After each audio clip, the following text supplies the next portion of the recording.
Hello out there in the YouTubeverse. We are back for some of your favorite and certainly some of our most favorite Pauper Pauper. to talk about. Yeah, we love Pauper. It's We are good. commoners. Yeah, it is so good. And pleasant to report. Yeah, we are. Pleasant to report that I think Pauper proper, I'm going to call it Pauper and Arena Pauper, just for all of your future watchings. Pauper is in a fantastic spot right now in terms of diversity, decks, metagame. I think it's in an awesome place, super healthy, probably the healthiest it's been. I don't want to say ever because I haven't been playing Pauper forever, but I've been playing Pauper for years, and I think this is the healthiest the metagame has looked in a very long time. Quite a few years. Yeah, it's nice to see, and we all know, well, if you don't know, I was a huge fan of Astrolabe, and I know those were dark times for some Pauper players, and this is kind of blasphemy. So if you haven't shut us off yet, thanks. But hear me out. I think that Astrolabe was cool because it gave us the opportunity to do unique things in Pauper. And I understand, like, Core Skyfisher Plus and, pick it up, drop, put it down is not super unique. But outside of that core, there was a lot of cool other cards being added to that to try to play the game.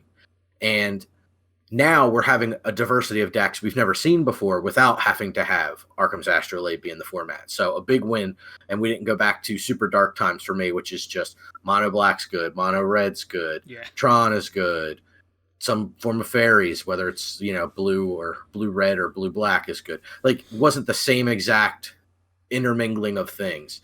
Now we're getting all kinds of stuff. So we won't take too long on Pauper itself, but we'll talk about some new cards from Strixhaven that are impacting the format, and then we'll get into Arena Pauper because that is more our wheelhouse and a lot harder to come by content-wise. So hang out with us for that. Yes.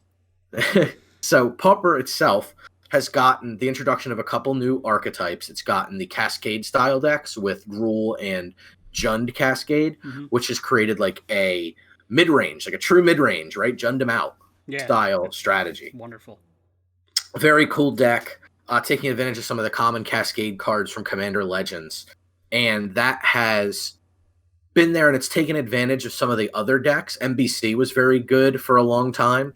Well, relative good for a while, and then that started to make Cascade decks more popular, and then that started to make Tron unfortunately more popular again because Tron kind of destroys the slower decks because Tron just builds an inevitability no other deck in the format can keep up with.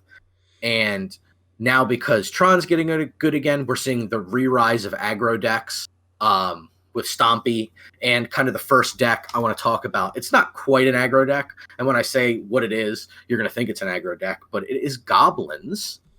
And yeah, it's still playing 1-drops, it's still attacking with Goblins with relative kind of non-caring for their own benefit.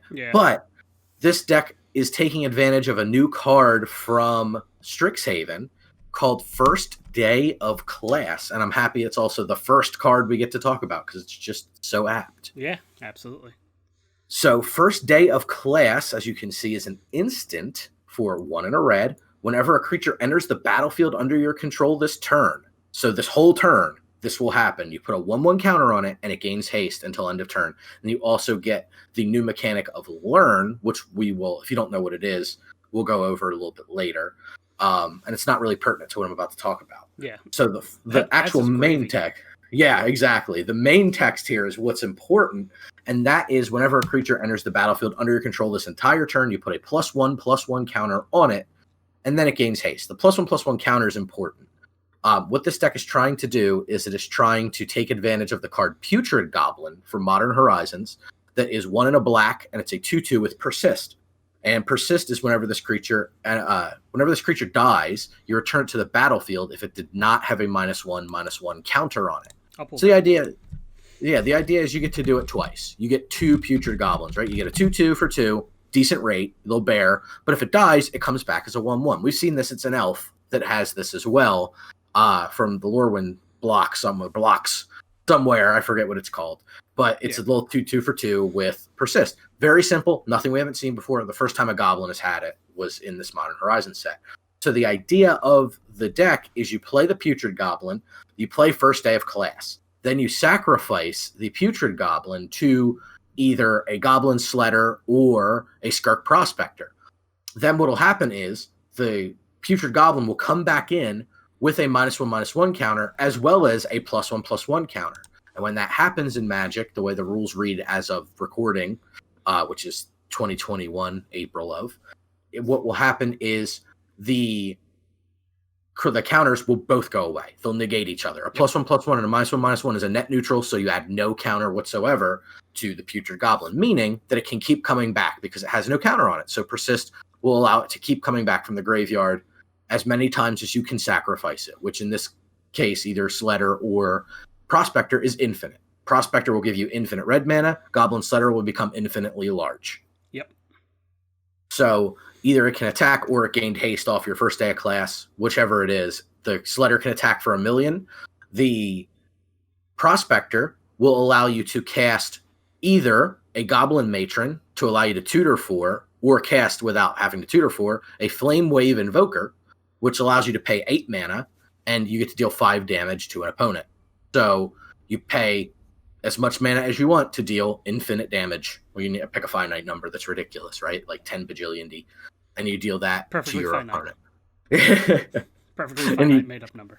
That's right. And you deal that to your opponent, and you win the game that way. So that is what the deck is all about. So it's not only a bit of an aggro deck, but it's kind of a combo deck. So it's pretty neat, and that's in the very early stages of being designed and developed.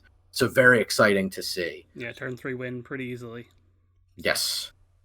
Very cool to see. So that's kind of the big card that's come out of the format. Some green decks are playing with another Strixhaven card. I've seen it in a couple Stompy lists that's been experimenting with, and that is Biograph. Biograph is a 5/4 for 2. And it has the ability of when it enters the battlefield, you either have to pay 3 more mana or sacrifice a creature. Well, it's actually to cast it. Oh, it's a cast. Okay, so it's an additional cast. So if you still have to sack your creature and can have your spell countered. So, but a reasonable risk when you're getting a 5/4 for 2 mana. Yeah. So that is getting tested a little bit in the Stompy decks because you can go conceivably like turn 1 Nettle Sentinel, turn 2 attack with Nettle Sentinel, cast your Burning Tree Emissary, untap your Nettle Sentinel, sack your either Burning Tree Emissary or Nettle Sentinel to your Biograph, pass the turn. So that sequence is very powerful for Biograph. Yeah, so outside of that, not too much action going on. I haven't seen Tron decks yet trying to slip in a copy of any of the campuses, though I imagine down the road we're going to see a copy, likely one copy, make their land list because the Scry is powerful, but they already have Bonder's Ornament, so it's like kind of a You know what I mean? Like, if you're that far along in the game that you have a campus but nothing else to gain card advantage with, you're likely losing that game. So I don't know 100% if it'll get it or if it'll accept it, but there is a blue-red campus, and that kind of slots right in color-wise. So that's pretty much the Strixhaven touching on Pauper itself. Yep. So what you're really here for, we know, is the Arena Pauper action, because that's hard content to come by, because just not a lot of people are making it. This comes through on Arena every now and again as a special event if you're not familiar. Mm-hmm. It is historic, which means you can play with anything that's offered in Arena, and it's still Pauper, so it's only common. So you play with every common that's available in Arena, minus the banned commons, which is currently persistent petitioners. Yep, just that one thing, I think. Just the petitioners. Oh my goodness, they're so bad I can't even say it. But they're so good. It's the problem. They are so good, and they completely warped the metagame when they were in. So it makes sense. It did, yeah. So I want to start by talking about the same way that I did the metagame. Arena Pauper's metagame obviously is not as diverse as when every Magic card is available, but it's also slowly becoming a fairly healthy metagame over time. And granted, the metagame develops very slowly because we only get to play Pauper for usually like a few days at the most. Yeah. Sometimes only a day. Once or twice a season. Right. It's not a lot that's offered, but it's a very fun format. And if you haven't tried it and you're playing Arena, I recommend it. You have probably all the cards, or at least you probably have infinite common wild cards if you're not really into the format very much. Yeah, like you're gonna have a bunch of commons if you're only playing historic or it's draft. Yeah, totally. So definitely give it a whirl. It's worth your time, I think. It's got a lot going on. And the pillars of the format in terms of the meta for Arena Pauper are what I would consider to be 3 basic decks. And this is kind of just an overview of the deck, and they diversify a little bit because there's no solid deck lists or anything. It's like I said, it's just not played enough to have those tools. Yeah. But the pillars of the format, in my opinion, or I guess in our opinion, because we discussed this before we started recording, is Ancestral Mask / Hexproof. So put down a hexproof threat, suit it up with a bunch of cards, enchant creatures, auras, and then attack with a very big creature that's either flying or unblockable or tramply or all the above. Yep. Got the Bogles deck. Exactly. It's a mirror of the Bogles deck from actual Pauper. Number 2 is Mono Red / Kiln Fiend. This is like the aggro deck of the format. Mm-hmm. It's very fast, it's very aggressive, and it's capable of very explosive single turns very early in the game, as early as turns 3 and 4. So it is definitely a deck that can win very fast if its key threats are left unanswered, or it can generally be played as just an aggro deck paired up with Burn. So definitely a pillar of the format. And the final pillar is the Mono Black control deck. The reason I'm defining it specifically as Mono Black control is because if you're familiar with Magic, MBC, as it's known, is a deck kind of unto itself. It plays like a control deck, but it's a tap-out style, generally tap-out style control deck that plays a big threat late in the game or a threat that builds value over time, and meanwhile answers all of your opponent's cards with very powerful removal spells. And no different in Pauper. So it's kind of neat because Ancestral Mask has a pretty good game against MBC because all MBC generally has to answer is hand disruption, and now they do have an edict effect. Yeah. That's pretty playable. Yeah, not a 3-cost one. Yeah. So that helps, but it's hard if you don't have likely somewhere in that like 6 total cards in your decks. You can't really devote a ton of space to it because it's such a unique deck. If you don't draw one of your answers to it, you're likely losing to it. And Ancestral Mask has a tough time against the very fast combo or very fast aggro decks of the format because it's kind of a combo deck that doesn't get down its first piece till turn 3 or 4. So it's a pretty interesting metagame because MBC has a tough time against Mask. Mask has a tough time against Red. And Red, obviously, its natural foil is MBC because it's playing cards like Tendrils of Corruption, where you can just go, oh, is it 4th turn? I'm killing your creature and gaining 4 life, undoing your past, 2 combat steps. Yeah, it's huge. Yeah, it's a really big deal. So it's neat that those 3 decks do exist, and they kind of rock, paper, scissors each other a little bit. Yeah, they really do. It's pretty balanced. So. Absolutely. And the other thing that makes this format unique, if you're not familiar, is because it's usually a special event format, it's generally played without sideboards. Yeah. So you don't have the chance for one of these. I feel like one of these decks inherently would be more powerful than the others, given a sideboard. But since the format's not given a sideboard, you kind of have to make your main deck configuration have the ability to either enact your game plan very, very well, which is why Red is so good, or if you're like Mono Black control, you have to be able to have answers to everything in your main board. Yep. So it definitely asks a lot. After the main pillars of the format, I think there are some other decks that are certain. I don't want to make it sound like your brew is not unplayable. You could break this format, which is also what's exciting about it. Oh yeah, there's so many possibilities. Yes. Other things that we see quite frequently when we're playing is one I'm going to refer to as tribal, though it's a loose definition of tribal. Elves and zombies, certainly tribes that can be played strictly like a tribal deck. They do their thing very well. Zombies keep recurring their threats very well. Elves, with the inclusion now of the Lissalana Huntmaster, have become a force to be reckoned with. Absolutely. So that's very good. And the other ones that are less traditional tribes is Rat Colony, which was kind of the deck 0 of the format. Yeah. Everybody just jammed rat colonies in a deck with swamps and went at it. And the other kind of tribe is flying. And the reason I consider it to be a tribe is because it does have payoffs at common for playing flying creatures like winged words. Mm-hmm.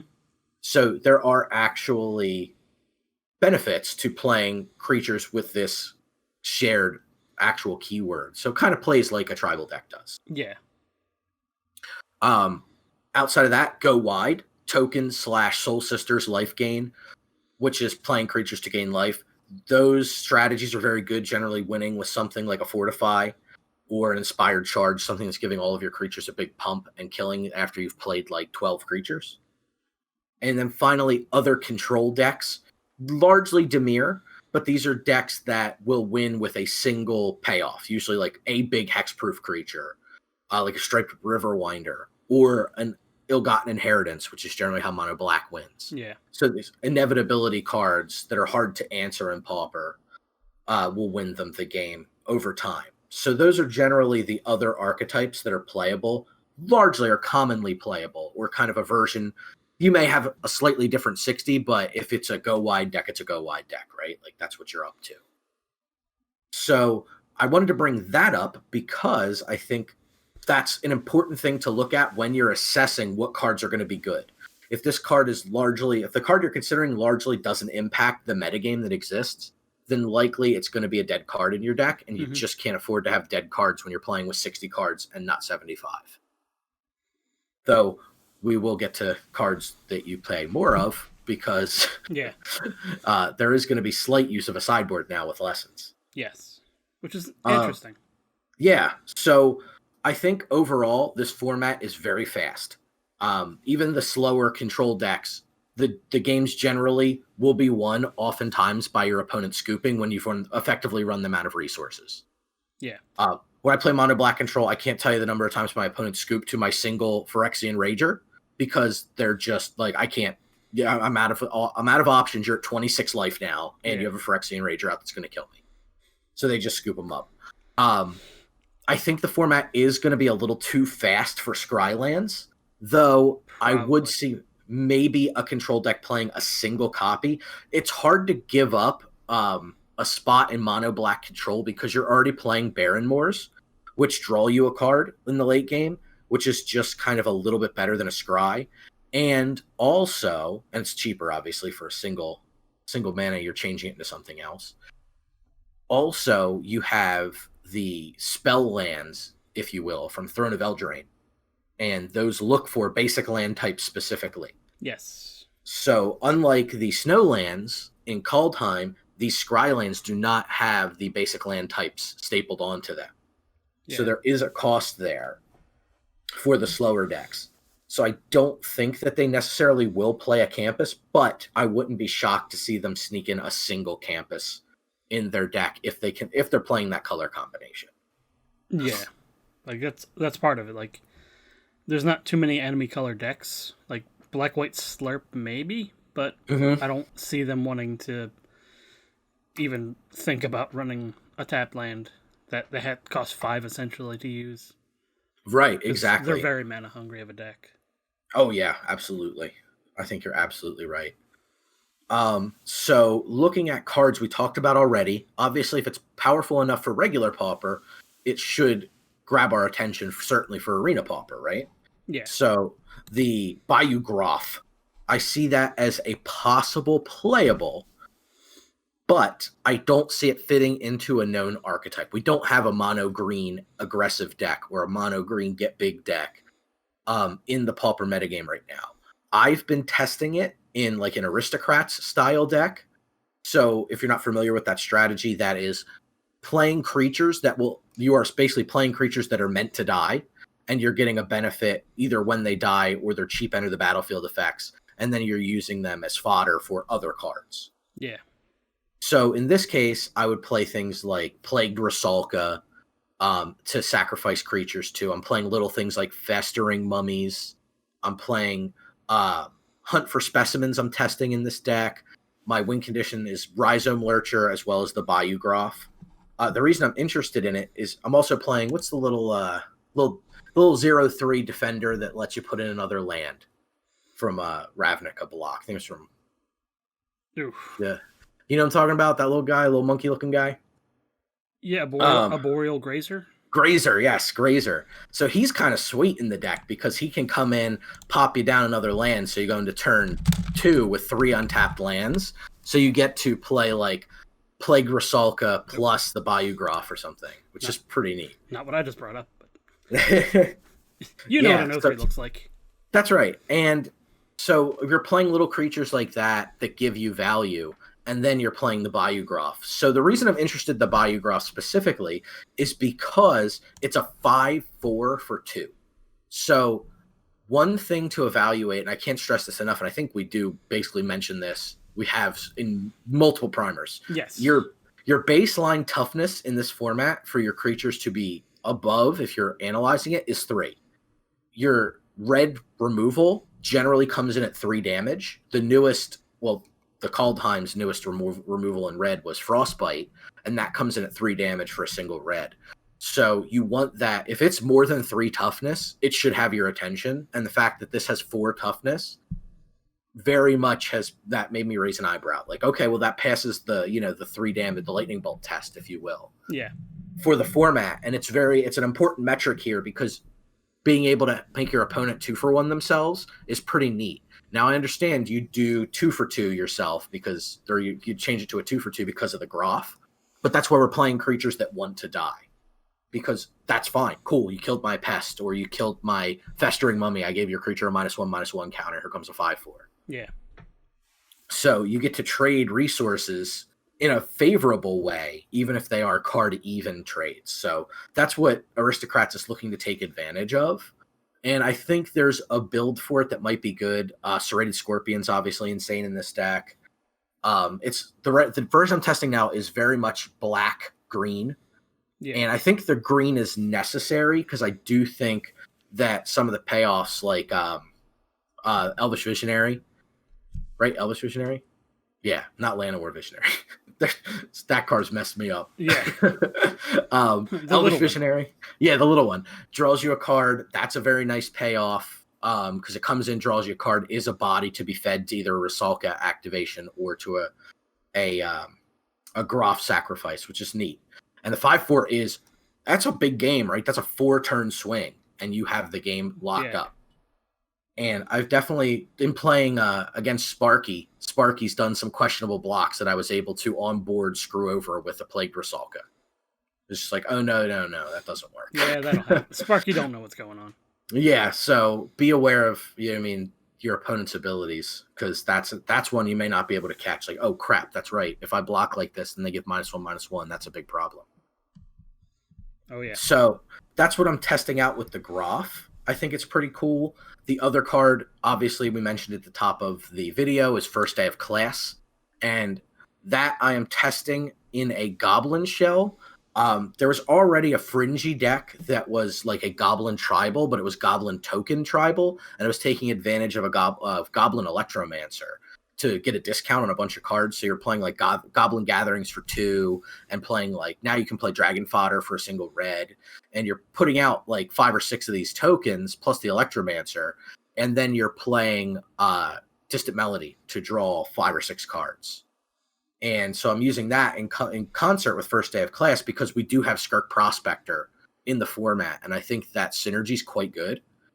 So I'm testing that out. Right now, it feels pretty fragile, but I do think that either moving forward or in the right configuration, there's something that could be pretty good in that style of deck. But, we'll see. Yeah. Verdict's out. Let me know. Obviously, let us know in the comments if you're testing something or something you figured out about First Day of Class that is better than what I'm going with. But that's my first real attempt at First Day of Class, is this Goblin style deck. So I think the most interesting thing we got in general, and the thing that warrants the most testing, and there's a lot of room to test, is the learn cards. Yep. / the lesson cards. So the learn cards, and we'll get into what learn is because I know I mentioned I would explain it. If you're unfamiliar with learn, the way that learn is written, well, let me pull it up so I get the exact text. You may reveal a lesson you own from outside the game and put it into your hand, or discard a card to draw a card whenever you play a card that has the word learn written on it. So I don't know what card Jared has up first on the slot. Pop quiz. So pop quiz, hotshot, draw a card and learn. So you draw a card, right? Take a card from your deck, put it in your hand. Then you get to either go into your sideboard, reveal a card, and put it in your hand, or you get to discard a card and draw a card. We call it rummaging because it's got pretty popular from the card Rummaging Goblin. Yep. And that's what you can do when a card says learn on it. Now, that is interesting because now all of a sudden pop quizzes draw a card, then get any card you want as long as it's a lesson from your sideboard and put it into your hand. So that's pretty interesting. Now all of a sudden pop quizzes become 2 spells. That also makes you, one of the other things to keep in mind with that is, because that instantly sounds great, right? It's 1 card that's 2 cards. That's a good deal. All of a sudden I'm getting way more value out of a single card. That's just good magic equity. And you're right. You're absolutely right. The other thing to keep in mind, though, and the thing that's going to make the whole thing interesting or harder to evaluate is this format is fast. So you have to be careful with what lessons you're going or what learn cards you're going to put in your deck, because you're not going to necessarily have time to go, okay, I'm going to play Pop Quiz and then I'm going to play Introduction to Annihilation or whatever your particular lesson of choice is. It's going to be hard. You're not going to be able to go Pop Quiz Elemental Summoning like you can in Limited. It's not how it's going to work. You can end of your opponent's turn Pop Quiz, untap, and then cast something in there that costs 4, maybe like a Fractal Summoning with a 2/2 or Inkling or Spirit Summoning, one of those various summonings that's not Elemental Summoning. Because that costs 5, yeah. It does. And you can do that. That's something you can do. But there's very few decks in the format that want to pay 3 for draw a single card plus get a specific card, especially if it's just Introduction to Annihilate or Introduction to Prophecy, excuse me. Yep. Because then you're just getting another card. Like you're getting the Scry 2 draw a card at sorcery speed is a little tough at 3 because it'd be your 4th turn in theory, and then you have to find a 1-mana spell to be able to cast. It's a big ask, and I don't think every deck necessarily wants that out of their learn card. So you can't just go cramming learn cards into your deck because it's just on the notion that it's 2 cards. Like it's a card plus whatever other card I need at any point. You're right. But are you going to have time for that is a big question. Yeah. So you really have to evaluate, is your deck going to be able to take full enough advantage of the learn mechanic that it's worth putting that card in your deck over a cheaper proxy or cheaper version of that effect, right? So Pop Quiz, for example, you could play in your Pauper deck that's playing blue instants that draw cards, think twice, opt. Much cheaper options down the line for you. Even Divination draws 2 cards at sorcery speed. So there's a lot. Secrets of the Golden City is 3 mana and it can draw 3 cards. So there's a lot of options that you have for your card draw once you get into 3+ mana in the format. So is it worth having that 3 mana there because you get to draw a card plus you get another effect on the following turn or after your untap step? That's a good question, and I'm not sure. I think that white got the best learn cards, in my opinion, because they are mana efficient and they do something that white already wants to do in both Guiding Voice and Study Break. They're both very good. They're both very cheap. Study Break is very good for the Go Wide style decks because it can tap creatures and then learn, and it can commit multiple more creatures to the battlefield with Pest Summoning, or it can make one creature bigger with the Emergent Summoning or whatever it's called. Emergent, whatever it is. The one that gives it 2 1/1 counters and vigilance. Yeah. Can't remember. Yeah. There's a lot of new cards. That one. There's a lot of new cards. And that's a lot of stuff white wants to do. So imagine you're playing against an opponent, they've out 6 or 7 tokens, you're holding them at bay with like 3 good creatures. End of your turn, they use their 1 and a white, and they tap 2 of your good creatures. And then on top of that, they get to make one of their creatures a more valuable threat on board. That's like, oh great, now I just have to lose a creature to block that, and then I die, or else I die. It can be pretty gnarly, and I think white takes the most advantage of this.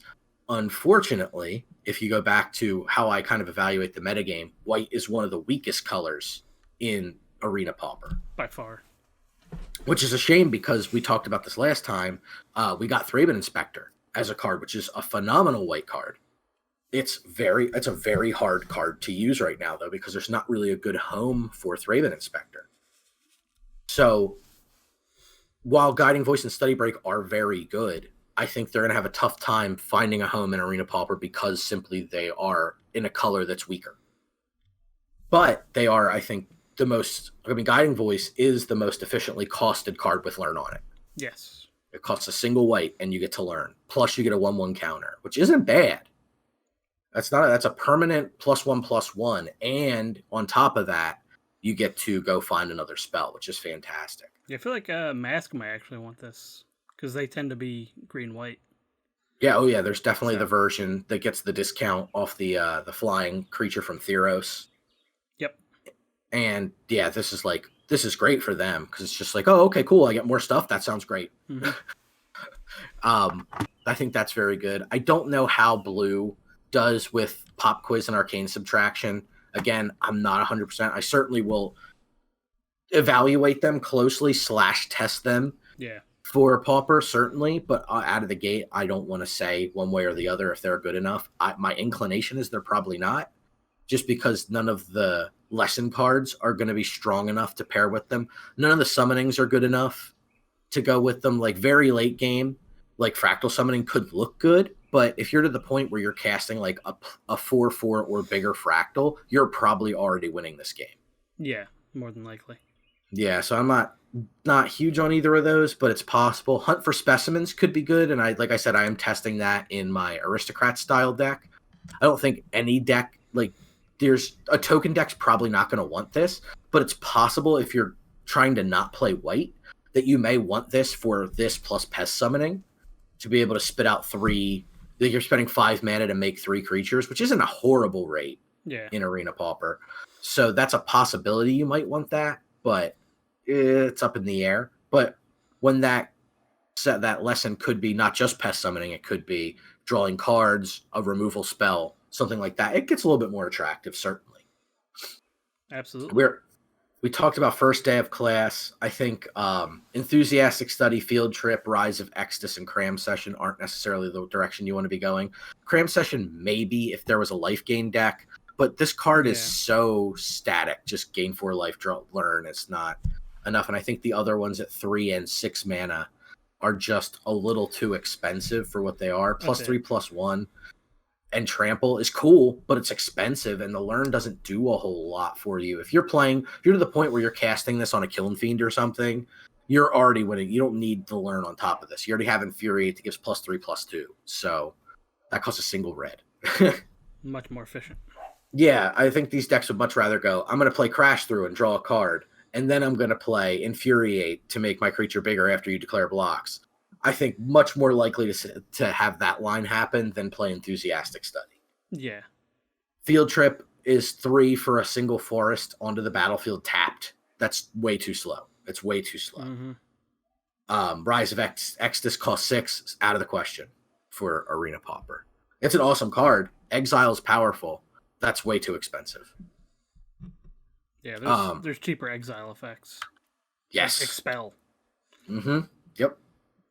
You're absolutely right. There's way better options than that, certainly. Expanded Anatomy is the card I was referencing with the counters. But there are some lessons, and so the diversity of lessons when you're playing them, because you have a suite of 4 colorless ones that any deck gets to play, makes it really interesting, because then you can now turn what would be, likely my deck really wants Pest Summoning, or my deck really wants Fractal Summoning. Well, now it's that plus any one of these 4 particular colorless lessons, which is neat, because now all of a sudden, in a pinch, it could be better. Like, I'm behind, so I'm going to play, or I can't find the other color I need, so I'm going to play my Learn card and then go get Environmental Sciences and make sure I hit my other land type, and I gain 2 life while I'm doing it. So that's very powerful. I mean, this card is the most picked. This is the highest picked lesson in Limited. Unsurprising. Like, it's very good. Very good, very cheap, and the gaining 2 life is just gravy especially because you're probably a little back-footed and maybe took a hit or 2 you shouldn't have or didn't want to when you were trying to fix your mana situation. So just an awesome card. Introduction to Prophecy, I think, is going to be one that people go to a lot because it's not overly high. It's not highly, like, super highly costed. to scry 2 and then draw a card, which is pretty powerful. I mean, it's definitely 2 more mana than Preordain, but that's why Preordain's Preordain. Yeah, I mean, there's not going to be a lot of decks. I feel like it's a situation where if the deck wants to be aggro but it's behind, it may want one of these just as like a late game. Let me play first day of class and then introduction prophecy just to, get something going. Absolutely. Or like I have a 1-outer, let me try to find it. Yeah. This lets me dig a little deeper. Yeah, no, I 100% agree. And I think the flexibility of the choices make it very alluring to at least test. In the grand scheme of things, will they become playable? I think as the format slows down over time, just as more cards are introduced, there's going to be strategies that tend to slow the format down a little. Yeah. Where we've seen Suffocating Fumes, which punishes really hard the Rat Colony deck, right? Like Suffocating Fumes has taken the Rat Colony deck to, you were guaranteed to see it at least once every time you played Arena Pauper, to I don't think I saw it in the last 2 times I've played Arena Pauper, because it's been a while. Suffocating Fumes is so free because of the cycling that if you're playing black, it's just, I'm playing this because it's insane. I would play that in my Rat Colony deck because it's an odd costed card. Yeah. And then if I need to, I can cycle it away if my opponent's not on something like Go Wide. Then it's just, oh, okay, cool, whatever. Cycle it away. It's a very free card, and it's very powerful. So I think that that has helped. And as more cards like that get introduced into the Arena Pauper format, I think we're going to see an uptick in when lessons are played and learn is played, because it just natively becomes better with more time. Yeah. So I think for right now, I would say that I don't see a lot of it being played. I think it's a little fringy, but worth testing.